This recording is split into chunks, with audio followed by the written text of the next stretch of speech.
Alright, so here's an interesting one. So I was thinking the other night, when midnight hit, how I really enjoyed being the last one awake in the house. There's a deep sense of peace and relaxation when nobody else is up to bug you. It's also a special time when nobody else is awake, where you can get away with some stupid shit you wouldn't pull otherwise. I really enjoy writing late at night too.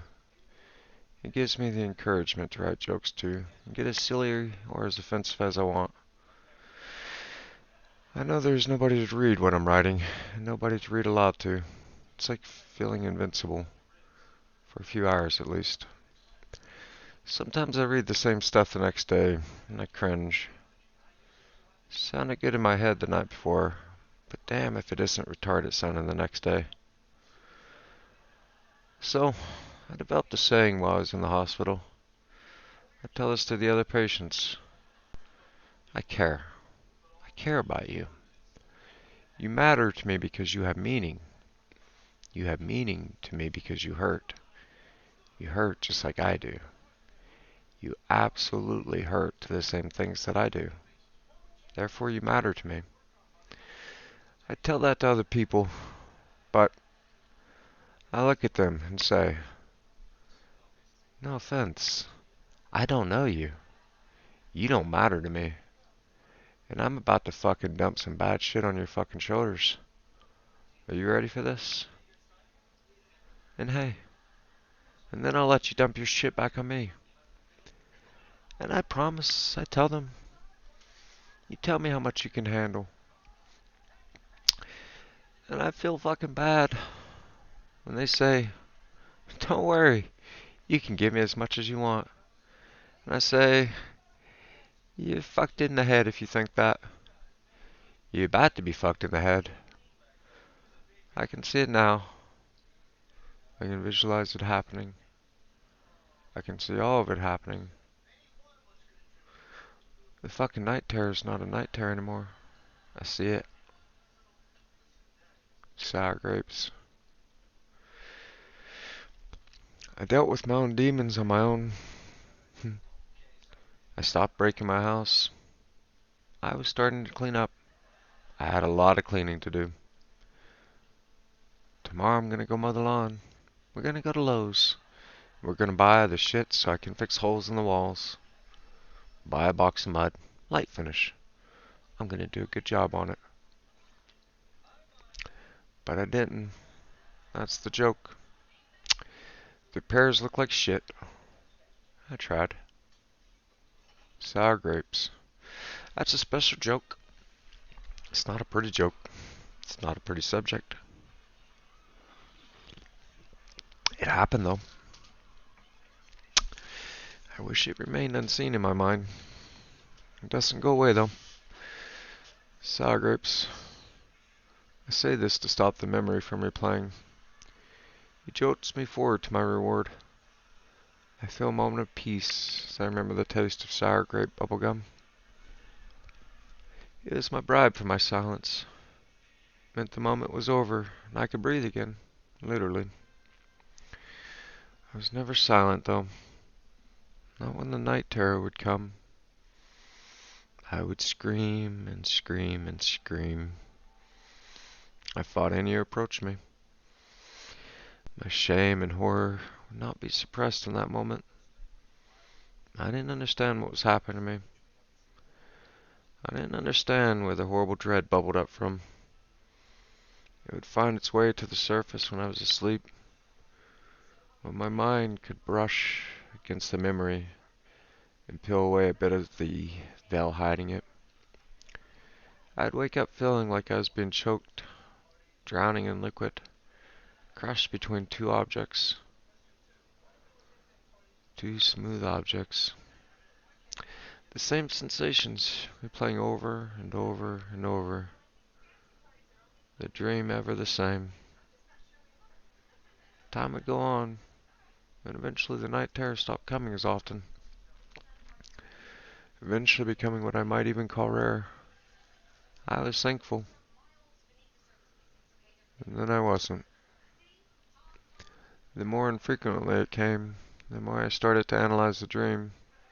The dread, the terror.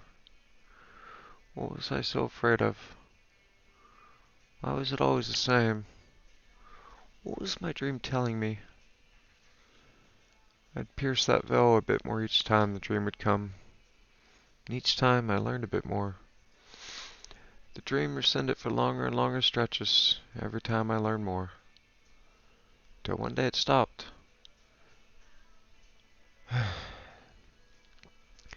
I was so grateful for that peace, but I was equally terrified that it might one day return, that one day I might understand.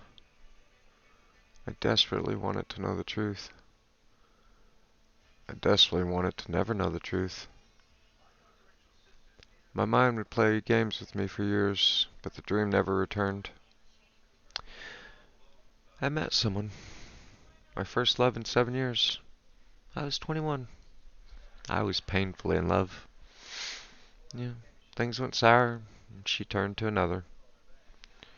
She took me to McDonald's, and we got a table in the dining room, and talked for a while. I was beginning a fever. I felt weak and fragile. As the conversation kept going, I'd come to realize that she was working her way to letting me go. I stopped her and asked, tears now falling down my face, "Are you regretting what you're about to tell me yet?" She didn't look regretful, just sad. I couldn't stay to hear it. I didn't want to hear her say it, as if somehow not hearing it might make it not real. Life doesn't work that way, though. Even if you don't hear it, you feel it.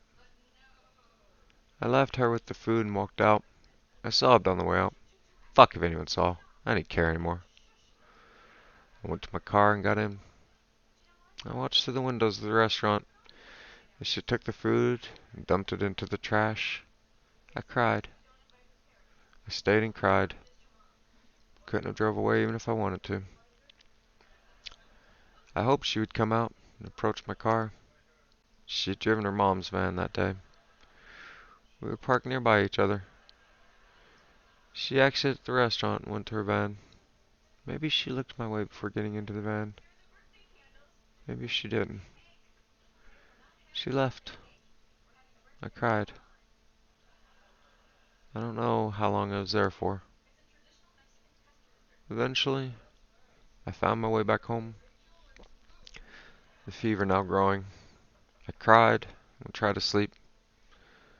As I lay there, a crushing sense of dread filled me. It wasn't the hurt of losing her. It was something else. I hurt, but this was something else. The feeling just wouldn't go away. I tried to sleep. I would wake repeatedly and feel and understand that dread. My mind didn't understand what the dread was from, but it was there. It didn't break me this time, though. I didn't run around my house screaming. Not this time. Each time I would wake and the dread would slowly fade away. As it faded away, I would be reminded I was now alone, that my heart was broken. It was a deeply disturbing and surreal experience. I'd lay in my bed sick for the next couple days, fighting the feeling of dread each time I drifted off to sleep, and then only be reminded I was alone when my mind cleared and sleep faded away.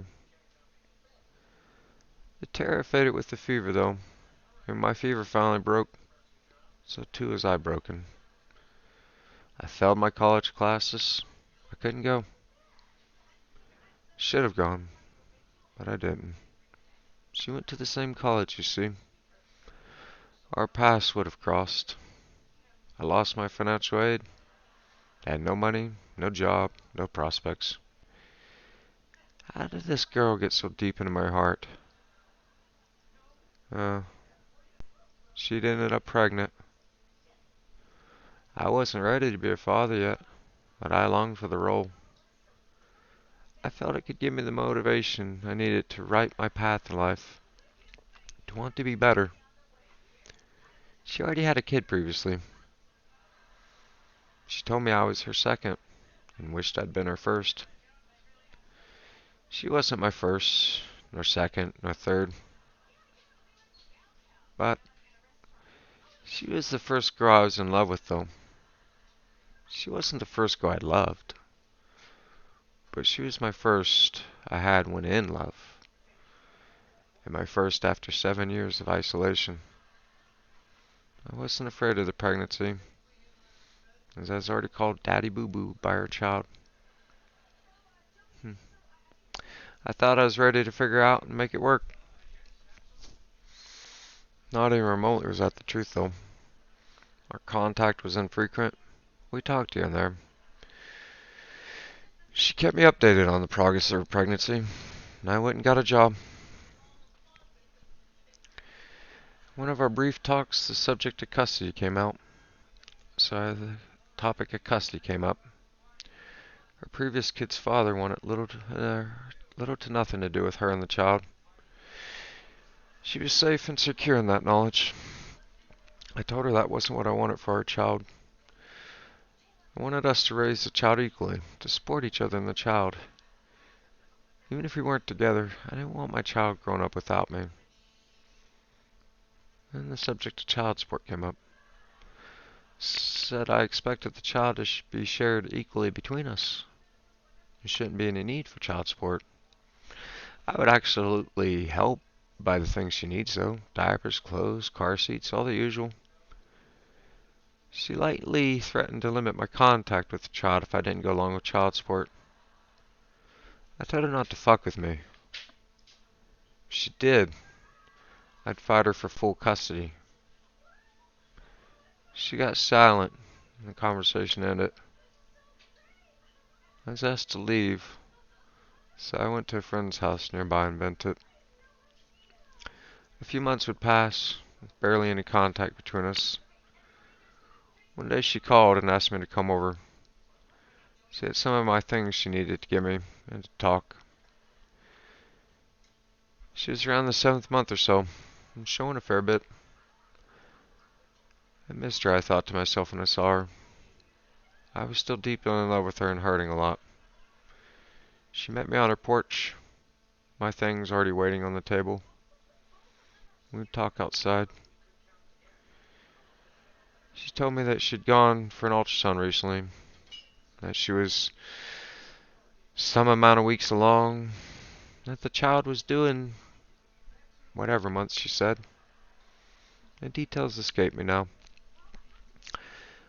But I do remember she walked me through the math and told me it means the kid isn't mine. That she got pregnant before we were intimate together. In my mind, a conversation flashed. One where we talked about her past. She told me I was her second. So, I asked if it was her ex's, and she said no.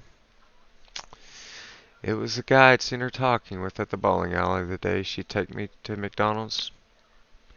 So, turns out I wasn't the second. Apparently I wasn't even the third. I was just one of many. She let me know that. She told me she didn't want me to contact her again.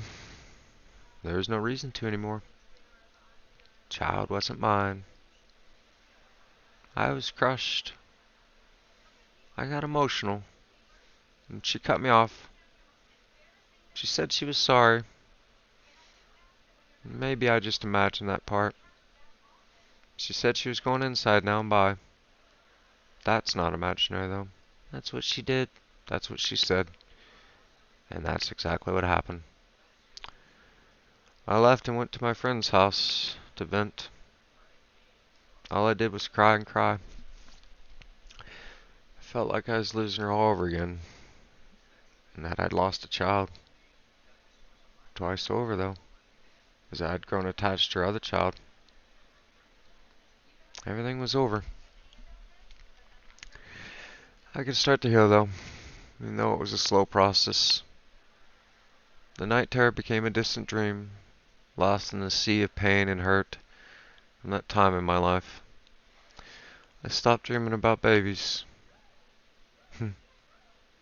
I eventually recovered, moved on with my life. Only once would I see her again. A fleeting moment. I watched her drive by in her mom's van as it prepared to leave a restaurant. It was a year after the end. I was so angry at her in that moment. I hoped she saw me. I hoped she saw my car, saw my face, and remembered what she'd given up. She didn't see me though. She looked straight ahead, never even glanced in my direction. I turned the opposite way she went. I went home. A year had passed, but the pain was still as fresh as the day she had told me the child wasn't mine.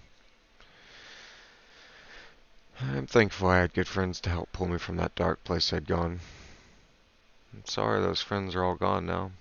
Some dead, some just lost to time and distance. But I am eternally grateful they were there for me at one of my lowest moments. I wasn't able to fix myself back then. Not like I do now. So, 17 years would pass, and eventually she became a distant, forgotten memory. I moved to another country. I married a girl with 2 kids, and we built a life together. Things weren't good, but we tried. We were both broken people who hurt each other a lot. For better or worse, we stuck it out though. I guess even if we couldn't be good people, we could be equally fucked up. We did everything wrong to each other.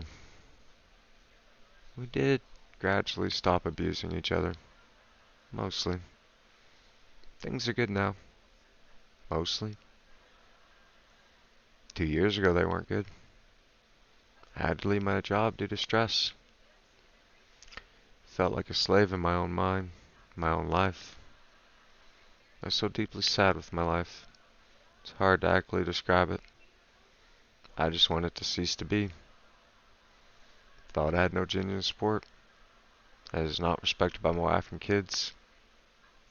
It's a lot more complicated than that. I'm just not able to write about it yet. Soon though. I ended up having a mental breakdown. It happened after I started watching RP content on YouTube. I wasn't searching for that content. I didn't know what it was, nor what it meant. I was just lost, hurting, and unable to stand, and unable to understand why my wife seemed to hate me so deeply, but still wanted me around. I was finally free of the stress of my job, but instead of finding peace, I found only pain. I began to search around my life to pinpoint the source or sources. I ended up learning a lot about my own nature, and that of females in general. Type of shit people don't tell you growing up. I tried talking to my wife about my feelings of neglect and lack of fulfillment. I tried to explain, probably not very well, that I felt trapped in my own life and didn't feel respected by her and the girls. It was like the more I tried to explain what was wrong, the more defensive and deflective she became. I was insecure and controlling. I wasn't seeing reality. I wasn't right in the head. I tried and tried to explain to her what I felt, but it was largely falling on deaf ears. I became deeply disillusioned and started questioning the entire relationship, from beginning to where we were now. I knew I wasn't happy. It wasn't okay anymore. I started to consider leaving. It terrified me. I just didn't see any way forward. There were a lot of talks between discovering the R-pill content, my ultimate mental breakdown. I guess my mind just couldn't cope with the end of the relationship, the end of my illusion of what I had told myself the relationship had been all these years. It was often not good. Ugly fighting, violence visited upon each other, and endless verbal abuse. It was a home filled with razor-sharp eggshells. My wife had cheated on me at least once when I had left the country after first visiting her, back when we were much younger. We've been together, I suppose, for around 16 years now. Maybe 17. Not sure. It's perhaps a year or so into our relationship. I just visited for the first time, having hoped to visit for 6 months, the legal limit. My US visa would allow me to visit in Canada. We'd planned my arrival for at least 6 months. More like 2 years, but 6 months we'd actively planned it. Building up money for the trip, and enough money to help support me being with her during that time. I was going to find a job while visiting, get a work permit, and ultimately use that to move here for an extended period until we finally got me permanent residency somehow, or we married. I told the border guards exactly why I was coming to Canada and exactly what my intentions were. Fuck. Be careful what information you volunteer at the border. Don't lie to a border guard. They're sharp fuckers, and they'll pick up on it. But don't volunteer what you don't have to. Stick to the questions and move on. But I was so excited to have finally arrived in Canada. I told them my entire plan and how long we'd worked on it. I was denied entry. I panicked. I begged, please. I've just driven over 2,000 miles. I still had another 600 to go. I just wanted to be with my girl. I was told I was at risk of not leaving when my temporary visa expired, that I would possibly try to stay legally. I told them it wasn't my intention. I was going to find a job, get a work permit, start our long-term relationship that way. I was going to do it right and legal. I guess the supervisor felt some pity for me, as after making me wait the longest hour of my life, I was finally allowed to enter the country for 2 weeks, and then I was told to get the fuck out. It was devastating, but compared to being denied entry entirely, it was a blessing. Those 2 weeks with my future wife were brief, but were deeply satisfying and helped us cement our relationship. I thought so anyways. Well, we tried hatching a plan to get me more time. I'd return to the border, return to the US, and then try to re-enter Canada. I'd explained that the reason I was returning was to join my friends and girlfriend on an RV trip, and we'd ultimately be going to Alaska. Yeah. See, the only problem was, it was the middle of winter. Canada's a cold-ass country in the winter. People don't go RVing in the winter. Not like they do in the summer. Well, the border guard ripped my story apart, ate me alive. I was told in no uncertain terms to get the fuck out, and not return until I had a valid work permit. He even told me maybe if you told me the truth, I might have let you in. But now you lied to me, so now I'm not gonna let you in. Well, shit. I drove away from the border feeling numb. How do I tell my future wife this news? We weren't generally prepared for me to have to go back to the States, just to wait months potentially while I search for a company to be willing to help me secure a work permit. I think I drove an hour or so, finally stopping to call her. It was a hard conversation. I ended up calling my brother at some point to vent and purge the pain in my heart. Things were tense with my future wife. On the way back to my home state, I had an accident on the interstate though. I nearly flipped my car into a ditch. The roads were covered with ice. Black ice. I didn't see it. I just passed a tractor trailer and was moving into the right lane to set my cruise control. Soon after setting the cruise control, I felt the car swerve and start to fishtail. I gently tapped the brakes to disengage the cruise control. Yeah, that was a mistake. Well, the car instantly started spinning out of control. I didn't panic though. Not yet. I tried to regain control of the car. Everything slowed down. It fishtailed back and forth a couple times. It seemed like forever. Then it went into multiple spins on the interstate. I was doing 70 miles an hour. I thought this might be it. What a way to end my adventure to Canada. I said, fuck it. I said out loud, Jesus, take the wheel and forgive me. And I did. In my mind, I said, God, please forgive me for all my sins I've done. Didn't have long to think it, so it had to be quick and dirty. I said, please forgive me. I'd like to go to heaven. I put my arms to my side and tried to go limp. I knew that if I wasn't tensed up when the car crashed in whatever it was destined to, I had a better chance of survival. Been like the wind, I thought. The car spun out of control 2, 3 times. I don't know anymore. The car swerved into the right side of the road and went off the road into a ditch. The ditch was surprisingly steep, but also quite large. The car spun around in the ditch once, and then straightened back out.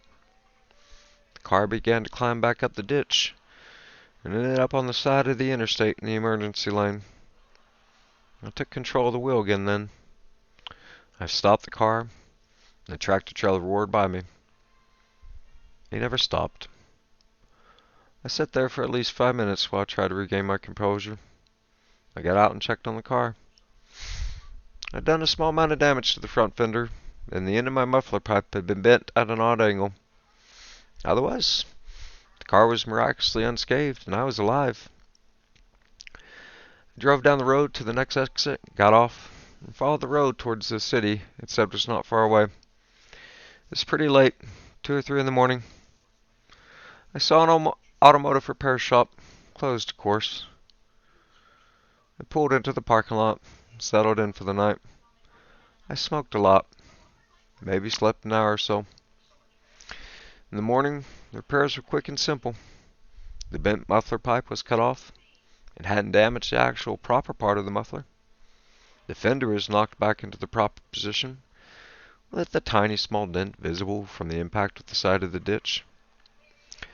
The dirt remained to remind me of how things had gotten, how close things had come to being going horribly wrong. The rest of the trip is a blur. How could anything of it be remarkable or memorable? I went back to Tennessee, my home birth from state. I was deeply hurt, needed a safe place to recover. I was returning to the house I considered my childhood home. My father lived there now, but it was my mother's house. It's a bit complicated, not important for the story. My cell phone ran out of minutes. It was one of those pay-as-you-go. I was pretty much broke. I talked to my future wife from my mother's house. She was pissed I didn't return to my sister's house in Ohio. I tried to explain that I was hurt and needed somewhere I felt safe to recover at. I would get internet installed and a phone at my childhood house, since my father didn't have either. We'd be able to talk reliably soon, but I didn't want to spend all day at my mom's talking to her. I had to sort things out, get a job, save money again. We had to work on finding a place that would hire me in Canada.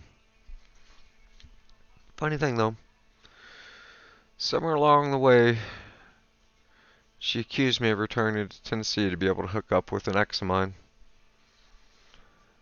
I don't remember if this happened in the first few days I was back in Tennessee, or if it happened after a couple weeks. Pretty sure it happened early on though. I had no intention of doing anything like that at all. It didn't make any sense to me why she was accusing me of this. It hurt a lot. We fought a lot. I ended up getting cable and a phone, and we talked a lot. We reconnected through things online a lot as well. A couple weeks pass, and she tells me she wants to go to a party that some people from her work are having. A guy and a girl couple. I was a bit nervous with her going to a party where there would be a fair bit of people and probably drinking. I didn't want to be controlling though. I figured fuck it. You know, while she's at the party, I can play some Xbox in peace.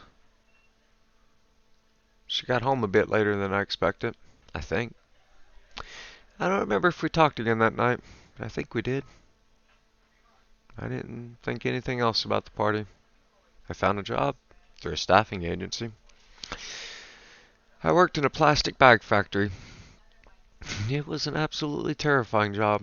My job put me in constant danger of getting a thumb or worse ripped off. I told myself to figure out it was worth it. It's for her. I'd often have to tell myself that over and over while I was at that job, as I was flipping plastic from one spinning spindle to another, ripping it with my hand, hoping I didn't get my thumb caught in it and get it ripped off.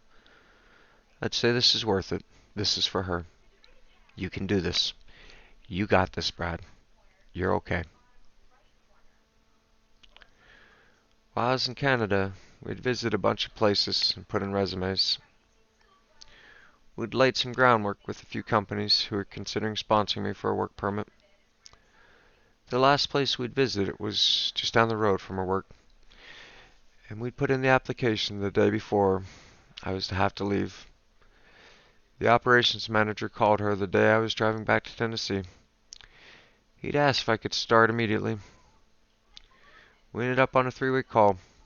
He asked me directly if I could start immediately. I told him yes and no. I explained what he'd have to do to get me a work permit. We made a deal of sorts. I explained we could get me a 2-year contract and keep renewing it while I worked on getting my permanent residency. In return, he got a secured employer who couldn't leave. This was during a boom cycle for part of the country we were in. Employers just couldn't retain anybody. It was an extreme labor shortage. To give you an idea of how bad it was, 7-Eleven was given a $1,500 sign-on bonus. 7-Eleven. $1,500 to work there. It was a good deal for us both. Fast forward a couple months, we got the call. The work permit is a go. I can return to Canada legally. Myself and my future wife fought a lot during this stressful period, though. It was really hard on us both. She kept accusing me of wanting to cheat on her, though. It's fucked up. I thought it was because her ex used to cheat on her constantly, and she's just fucked up from that. And once I got back to Canada and we'd reconnected, things would be good. It wasn't. I had to get her to lend me some money for the trip back to Canada. I hadn't had enough time to save enough cash to be able to do the trip safely. I also knew the border guards would expect me to have enough cash to at least support myself for a few weeks at a minimum while I got established at the new job. I asked her to send me some money, and she begrudgingly did so. Very angrily. I promised to give her back everything I had once I got to Canada, and I did. Out of I think the 1,000 she sent me, I returned about 800 of it. I got shit on her by her for that. Made to feel somehow I'd taken advantage of her. It made no sense. Why start treating me like I was some kind of mooch? I just spent almost $3,000 for the previous trip. It was the least she could do to get me back to Canada after everything had happened. I'd find out many years later that was because her parents told her she was stupid to send me money and that I was using her. Fuck you fuckers. Just fuck you. The 2 weeks I'd spent in Canada previously, we'd made love almost daily, sometimes multiple times. I knew the time was short, and we both knew it, so we took advantage of every opportunity to be together.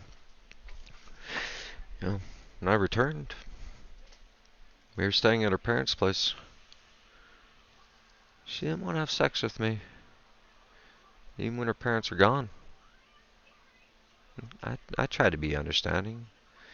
Maybe she didn't want to disrespect her parents. But she was cold and callous towards me. Nothing I did was right. Everything I did was wrong. It was fucked up. I tried to be nice. Maybe she was still hurting from when I had to return to the States. It'd blow over. She'd come around. But she didn't. It just kept getting worse. I finally asked her if she wanted to leave me. I asked if she didn't want me here. Because she seemed to be doing everything she could to push me out of her life without coming out and saying to get lost. She promised me nothing was wrong.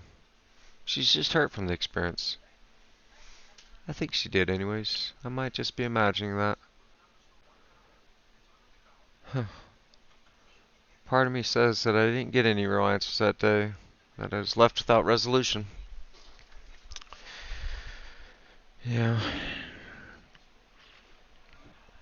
A bit more time goes by, and we've gone to Walmart for some shopping. Things are even worse. I'm on the verge of calling my mom to send me money to come home. I didn't make enough money at my job to save anything. My money was going towards my future wife and kids. And that isn't saying much, because I didn't make a lot. I made more than her, but it wasn't much more. Funny thing is, I would only realize years and years later, and I knew this at the time, but I didn't think about it. If for any reason I told my work I didn't want to do the job anymore, one of the requirements they had to do was pay for me to have a flight home. I was never stuck. I just told myself I was so that I didn't check out, so I stayed invested. I think so anyways. I don't know. So, I asked her in the parking lot if she cheated on me.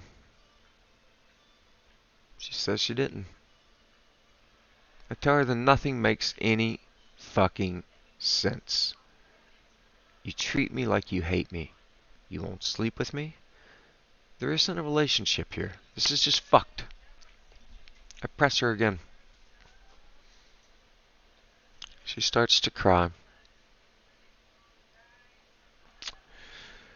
My heart sinks. See, my previous choices in women were poor, and I'd paid the price for it. I was constantly cheated on, repeatedly. My own fault, though. I'd spent enough time with my future wife that I thought I'd found someone loyal. We didn't rush. We spent a couple years getting to know each other and figuring this out before I ever came up. So I'd finally accepted that I had a good one. That this is going to finally be different. I believed it. She told me she cheated on me. Had it only been once. It was the night she'd gone to the party.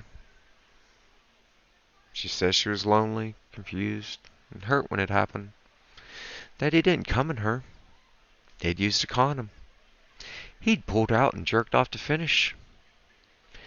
It didn't make any fucking sense. I'd only been gone for 2 weeks when she went to the party. What the fuck? 2 weeks and you were already out cheating? Oh, I was fucking devastated. I felt like my whole sense of fucking reality had been ripped away and replaced with a deranged nightmare. It didn't make any sense. Anyways, fast forward to just before my mental breakdown though, and things are finally starting to make sense. I thought about when she cheated on me, the treatment she'd put me through after she cheated, the fucking constant accusations from her that I was now cheating, that I wanted to cheat, her absolute irrational certainty that I'd either cheated on her or wanted to cheat on her when I'd returned to Tennessee. And you know what? To this fucking day, if I catch her on a bad day and ask her if she believes me when I tell her I was faithful while in Tennessee, she tells me she doesn't know, 'cause I can't prove I didn't. It's fucked. I've remained faithful to her our entire goddamn relationship. But is that truth? There had been a moment, perhaps, where I wasn't faithful. The day before I was to return to Canada, I'd visited the local Waffle House. Nothing important happened there. I'd gone home. Used to hang out there and hang out with a lot of friends. A lot of my friends used to go there at night just to see other people and hang out. There's no one there that night, though.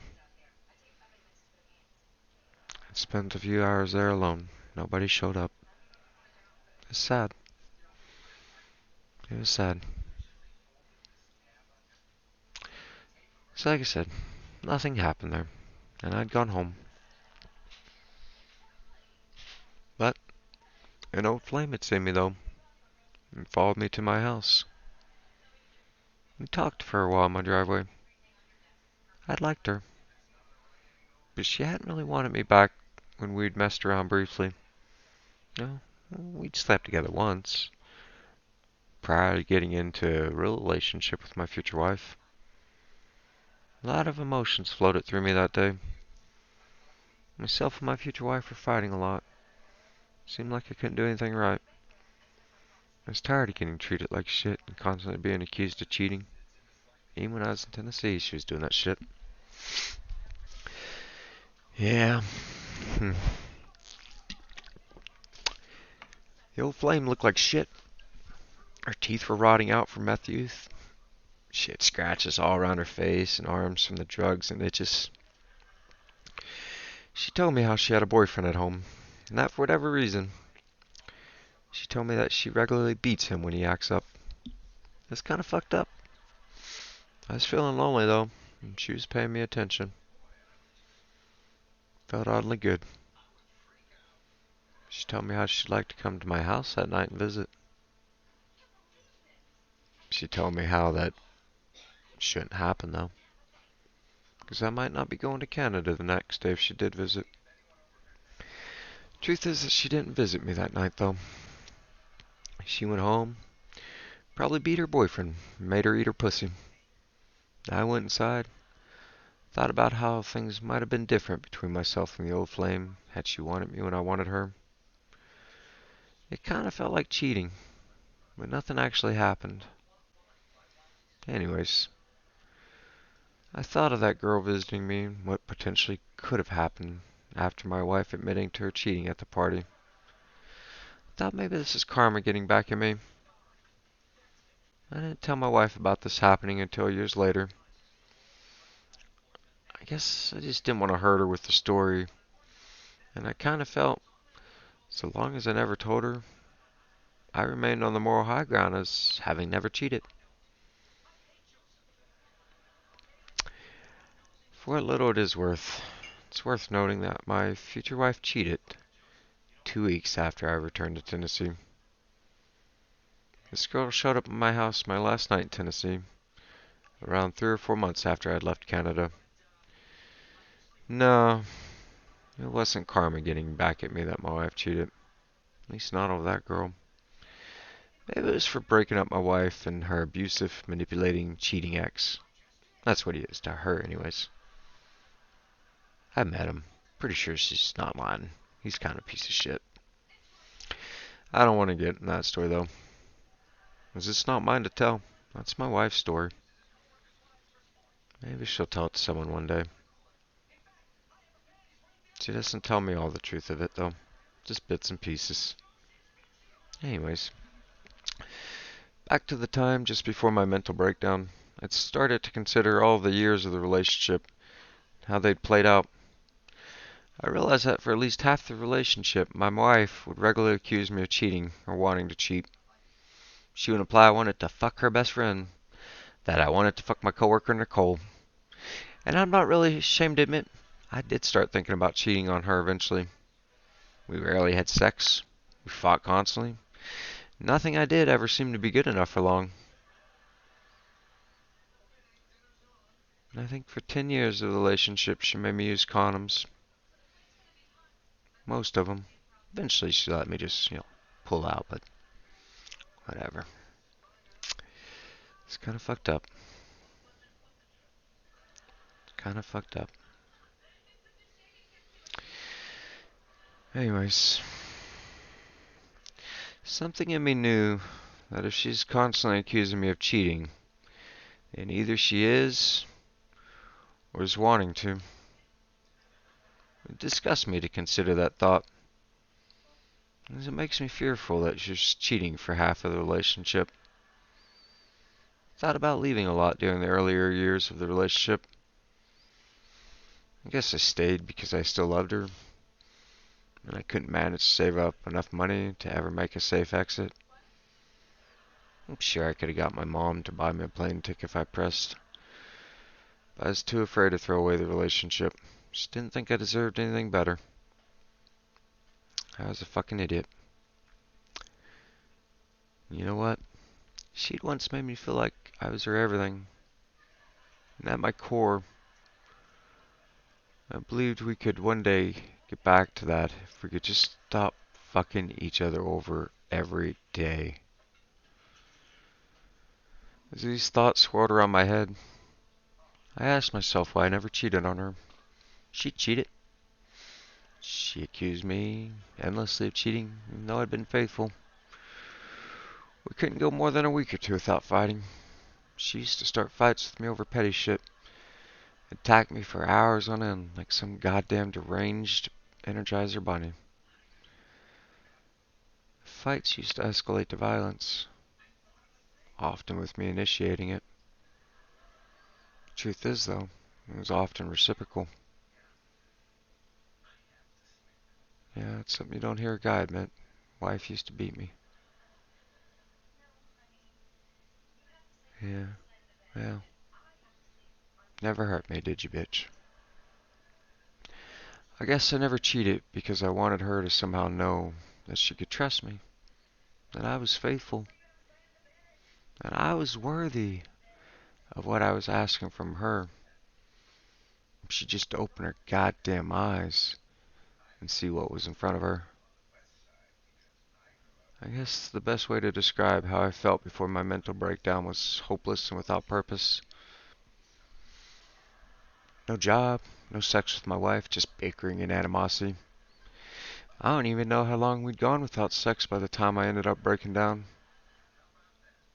4 weeks? 6 weeks? A month? 2 months? 3 months? I don't know. It was a while. Long enough to forget what it felt like to have sex with her. I prepared myself to walk away. I lost faith that things could become better. I had once tried to walk away before, and she threatened me with a lot of nasty consequence if I did. I went over that memory, thought about all the threats she'd used to get me to back down and stay. I prepared for them. I made myself not care about those consequences. I could take it. If I could survive this shit, I could survive anything. I'd let her try her best to destroy me if she wanted. It was going to fail. If I couldn't have the relationship I wanted, then I would have nothing. And so would she. You know why? You get what you deserve. And fuck it. You deserve nothing. I don't know what led up to that epic fight, but it happened. Played out largely as I'd planned it. She tried all her old favorite hits to force me to cower to her. Destroy my career? What career, bitch? Call my mom and tell her I beat you? I'll pick up the phone and dial the number for you. Want to tell your family I hurt you? I'll dial the number. Call the cops? Fuck it. I'll call them for you. I'm pretty sure she even called me a faggot somewhere around this point. I dodged and weaved everything she had. She knew me, though. She knew how to fuck me up. She went deep into the past and pulled out a Hail Mary. She told me she cheated on me with my best and only remaining friend I had left in Canada. That had happened a decade ago, and she'd hid it from me. It's strange to consider this now, but around that time, he still worked with her. We weren't friends. I knew he existed, but we weren't friends. He eventually joined my work after he got fired there or quit or whatever the fuck happened. And we became friends then. We became great friends. We hung out all the time. At one point, he became my only friend. How fucked up is that? How fucked up is that? Anyways, says that it happened a decade ago and she'd hid it from me.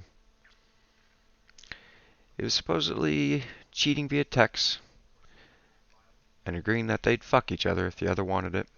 And then nothing had happened. Because that's normal, right? Sex with someone until they agree to fuck you and then do nothing? Yeah, maybe that's all it was. Maybe she's unwilling to admit the full truth. But here we have her cheating on me again. You know, I guess she stopped constantly accusing me of cheating around our 10th year together.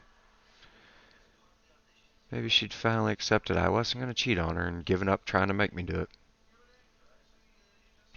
Anyways, and somewhere in the next 6 years, I'd let myself become convinced again that she was faithful. That while we were not okay, it was okay because we were at least being faithful to each other.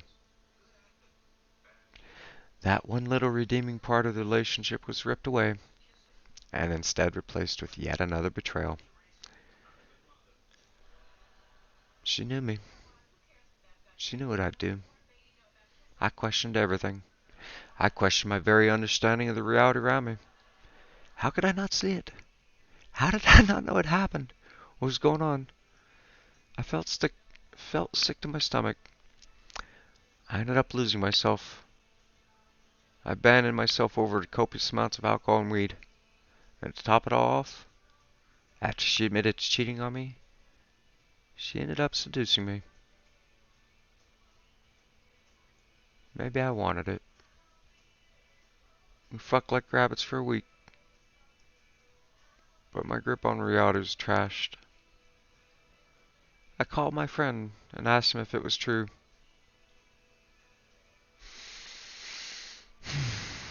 He claims she initiated it. He says she more or less led the conversation to asking if he liked her, if he wanted to fuck her. He told her yeah, sure, he'd sleep with her. But that's where it ended. He denies doing anything else with her. She now claims he initiated it. That it was all just 2 messages, and she didn't actually respond or encourage it. Nope, no response. Wonder how you had your cell phone number by then. You tell me everybody did. You weren't a boss back then, you were just some fucker there. You were just some fucker there working with this guy who was hot, and he had your cell phone number. Interesting. It's all a load of dog shit. Either she wanted to cheat and it didn't work out, or she wanted to know someone else wanted to fuck her and push my only friend to be that guy, and then hid it from me for the next 10 years, just waiting for the opportunity to throw that shit in my face.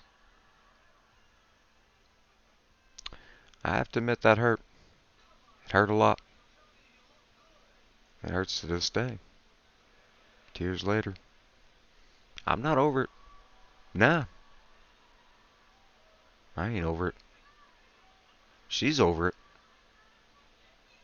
See, for her, it was 12 years ago. For me, it's in my head today. I'm replaying the events of a relationship over again, dissecting things, and figuring out how we got to where we are now. I'm dissecting things because I'm at the crossroads again in my mind. Do I stay or do I go? Is this worth saving anymore? I want to believe it is. Maybe I'm an absolutely stupid fucking idiot, but I love her. I'm gonna try to make it work. I'm not going back to the blue pill though. My eyes are open now. And you know what? It's gonna work my way, or fuck it. She's gonna follow my lead, or fuck it. She's gonna respect me, or fuck it. Her kids are gonna respect me, or fuck it. I'm gonna be happy one way or another. And if it's not with her, then fuck it. That's okay. I am not okay, and I am okay with that. I love myself today. I am broken, but I am fixing myself. I will be better. 2 years ago, I was not okay with being okay. I went fucking crazy. I lost all fear. I abandoned all norms. I terrorized my wife with my pain. I didn't put my hands on her, but I did everything I could to break her mind. In the end, I was the one who was locked up in a hospital. My freedom stolen from me. And in my darkest and loneliest moment, my wife reached out to me in the hospital. She gave me my phone. She gave me a laptop to communicate through. She was my connection to the outside world. She visited me almost every day. My tormentor became my only salvation. I'm torn. Did she do that because she loved me? Did she do that because I gave her my bank card and WCB covered my lost wages while I was locked away? Did she feel guilty and wanted to make it up? I wish I wasn't asking those questions. So anyways, I was trying to think about a joke about midnight. It's now 5 a.m.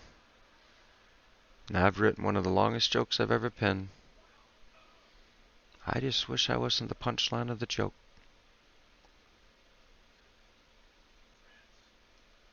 Anyways, how about a short version of that story? It's just a story, didn't happen, none of that's real. All made up bullshit. Yeah. So once upon a time I lost my mind. I blame my wife for it. I think she deserved it. I suspected my wife wanted to cheat with other men. So I concocted a plan the next time she came to the house. I would terrorize the living hell out of her. I would break her down to her lowest point I could. I would make her furious with me. I would make her question why she ever came back to this house if I was in it. After I had her riled up and ready to snap, I'd spring it on her without warning. Honey, I want to have 10 Marines come run a train on you, and I'll watch and jerk off. Maybe you'll even get pregnant. I want a baby. And you know what? Her eyes lit up like a fucking Christmas tree. We negotiated down to just 2 guys. She would fuck them, and I'd watch and fuck her afterwards. It felt good to see joy in her eyes again, even if it's at the thought of another man pounding her brains out. There's a joke in there somewhere. I just wish I wasn't the punchline of it. It's impossible to get the image of her excitement out of my head. I hit on her fantasy. She'd always wanted 2 guys at once. It just didn't matter whether I was one of the two or not. It's 2 years later, and there's been no threesome for her. That I know about. But I know the thought excited her. I know she desired it. And I know it won't be me fulfilling her fantasy when it finally comes true. Thanks for listening.